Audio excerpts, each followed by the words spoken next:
il était une fois, il était une fois, il était une fois, il était une fois, il était une fois. Il était une fois un royaume.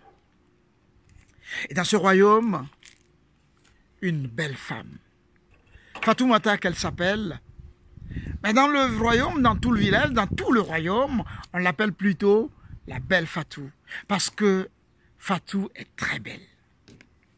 Fatoumata est la femme la plus belle de son royaume. Fatoumata a les rondeurs les plus enviées de son royaume. Et quand elle passe dans la rue, tout s'arrête, c'est un spectacle. Parce que voyez-vous, ces deux fesses dandinent et chantent sur un rythme bien cadencé. Écoulez-moi, appelez-moi, écoulez-moi, appelez-moi. Et tout s'arrête pour la regarder, pour l'admirer. La belle Fatou est belle. Et sur ce royaume règne un roi puissant, riche et craint, surtout craint, le roi Kazami. Tenez le roi Kazami par exemple, avec lui, si tu as raison, tu as peur. Et si tu as tort, tu as raison d'avoir peur. Un jour, le roi se promène sur son cheval. Il fait sa promenade matinale, tac, tac, tac, tac, tac, tac, et le hasard conduit les pas de son cheval jusqu'à la porte de la demeure de la belle Fatou.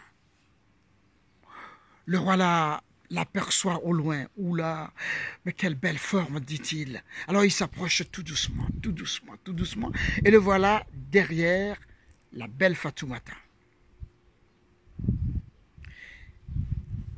La belle Fatou sent un moment le souffle puissant et chaud d'un cheval derrière son dos.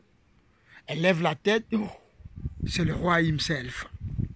Elle sourit au roi, mais ce sourire franc et beau traverse la poitrine du roi et touche son cœur qu'il vacille sur sa monture. Le roi est soumis, complètement hypnotisé, il est désarmé, il n'est plus maître de rien. Oh, belle femme, dit-il, belle femme, es-tu mariée? Oui, Seigneur, je suis marié. Mon nom, c'est Moussa, le bûcheron du village. Alors, dit le roi, tu diras à ton bûcheron de mari de venir me trouver demain matin au palais. Le roi tourne les talons de son cheval et le voilà parti soulevant une tonne de poussière derrière. Dès le lendemain matin, Moussa répond à l'appel du roi.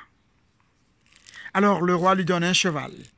Il lui donne des armes et il lui dit, « Vois-tu Moussa, derrière ces montagnes se cachent des voyous, des voleurs, ceux qui pillent notre royaume, ceux qui pillent nos bétails, nos greniers. Tu vas aller leur livrer une guerre sans merci. Mais attention, ne reviens ici qu'après avoir tué le dernier des voleurs. » Mais Moussa n'est pas un guerrier. Moussa n'est qu'un pauvre bûcheron. Mais peut-il refuser les ordres de ce roi? Le voilà parti, le cœur meurtri. Et dès la même nuit, le roi revient chez cette femme qui lui déboussole tous les sens. Il lui dit des poèmes. Il lui chante des chansons d'amour. Il lui dit des contes. Il lui joue de la musique. Mais après tout, la belle Fatou regarde le roi et elle lui dit « Merci » affichant un très joli sourire. 30 nuits durant, le roi est revenu chez cette femme qui lui déboussole tous les sens, mais le résultat est toujours le même quand le roi finit de chanter, quand le roi finit de dire ses contes, quand le roi finit de dire ses poèmes, la belle Fatou le regarde, elle lui dit « Merci » avec un grand sourire. Une nuit de pleine lune, Moussa revient du front. Et depuis l'entrée de sa maison, il entend une voix d'homme qui provient de sa case, de la femme, de la case de sa femme. C'est la voix du roi, dit-il. Alors il se cache pour écouter. Écoute, belle Fatou, dit le roi, écoute, belle Fatou, regarde-toi, tu es très belle. Mais non, ce bûcheron ne te mérite pas, non. Ta place, c'est dans mon palais luxueux. Ta place, c'est chez moi. Et tu seras la préférée du roi. Tu auras tout ce que tu auras besoin. Mais regarde-toi, s'il te plaît, ne me repousse pas. Accepte juste d'être ma femme et tu seras comblé, tu seras la femme la plus comblée au monde.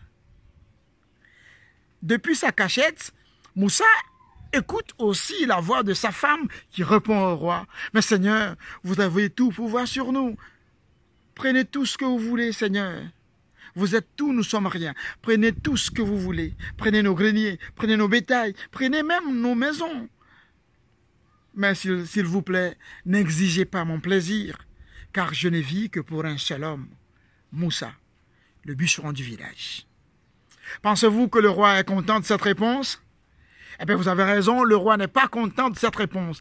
Il sort de la case en claquant la porte derrière lui. Après le départ du roi, Moussa rejoint sa femme. Elle est toute contente. Elle saute dans les bras de son homme, elle lui couvre de baisers. Mais Moussa, lui, il est froid à cet accueil. Il est très froid. Il dépose sa femme délicatement et elle s'inquiète et elle lui dit « Mais tu n'es pas content de me retrouver? Figure-toi que moi je suis très content, je suis soulagé. Je suis très content de te voir. » Alors Moussa dit à sa femme, Belle Fatou, tu vas ramasser tes affaires et retourner chez tes parents. La femme s'indigne, elle proteste, mais Moussa aussi hausse le ton, comme nous savons bien le faire les hommes. Il sort de sa case, et quand 1 heure plus tard il est revenu chez lui, il n'y avait plus que le parfum de la belle Fatoumata. Elle est partie rejoindre ses parents. Mais les parents, eux, ils sont très contents, parce que voyez-vous, depuis qu'elle est partie dans les bras d'un homme, c'est la première fois qu'elle revient au village. Le père est content, la mère est contente. Ils ont fait un gros repas. Ils ont invité leurs voisins, les voisins de leurs voisins, et les voisins des voisins des voisins. Ils ont mangé, ils ont bu, ils ont fait une grande fête. Mais 1 semaine plus tard, le père de la belle Fatou appelle sa fille et lui dit « Mais en réalité, ton homme t'a chassé de chez toi. Il n'en a pas le droit. Voilà ce que je te conseille. Tu vas aller te prendre auprès du roi Kazami. » Quand la belle Fatou a entendu auprès du roi Kazami, elle a juste souri et elle est allée rejoindre sa maman derrière les cases pour vanner du mil. 10 jours plus tard, le père excédé va lui-même convoquer sa fille et son gendre auprès du roi Kazami. Alors ce matin-là, la cour du roi est remplie d'hommes et de femmes, des curieux. Tous veulent savoir ce que la belle Fatou a pu faire pour être chassée par son mari. À peine le roi assis sur son trône qu'il s'adresse à Moussa sur un ton très dur. « Alors, ainsi donc, tu as chassé ta femme? Es-tu fatigué de l'aimer ?» Et Moussa répond calmement, « Non, Seigneur, je l'aime aujourd'hui plus qu'hier. » « Ah oui? Tu l'aimes aujourd'hui plus qu'hier? Et pourquoi l'as donc tu éloigné? » « Je l'ai éloigné, Seigneur, par prudence, mais aussi par peur. » « Par peur et par prudence, dit le roi. « Oui, Seigneur. » Alors là, Moussa se lève. Il regarde le roi droit dans les yeux et il lui dit, « La nuit de mon retour du front, depuis l'entrée de ma case, j'ai entendu la voix d'un lion qui ronronne venant de ma case. Mais moi, pauvre bûcheron, qu'est-ce que je peux contre un lion qui ronronne? Qu'est-ce que je peux contre ce lion-là? Alors, par souci de préserver ma femme des griefs et des griffes de ce puissant lion, et de me préserver aussi, je lui ai demandé de rejoindre ses parents, avec la ferme conviction et la promesse d'aller la chercher quand il fera meilleur dans notre pauvre vie. Alors le roi baisse la tête et il dit, « Alors dis-moi, bûcheron, après le départ du lion, as-tu remarqué un désastre ou un désordre dans ta maison? » « Non, Majesté, il n'y a pas eu désastre, il n'y a pas eu désordre dans ma maison. » Alors le roi est soulagé. Il se lève, il quitte son trône, il marche et il vient se mettre au milieu des époux. Et il leur murmure aux oreilles, « Gens de bien, rentrez chez vous, le lion ne reviendra plus. » Et mon conte est fini.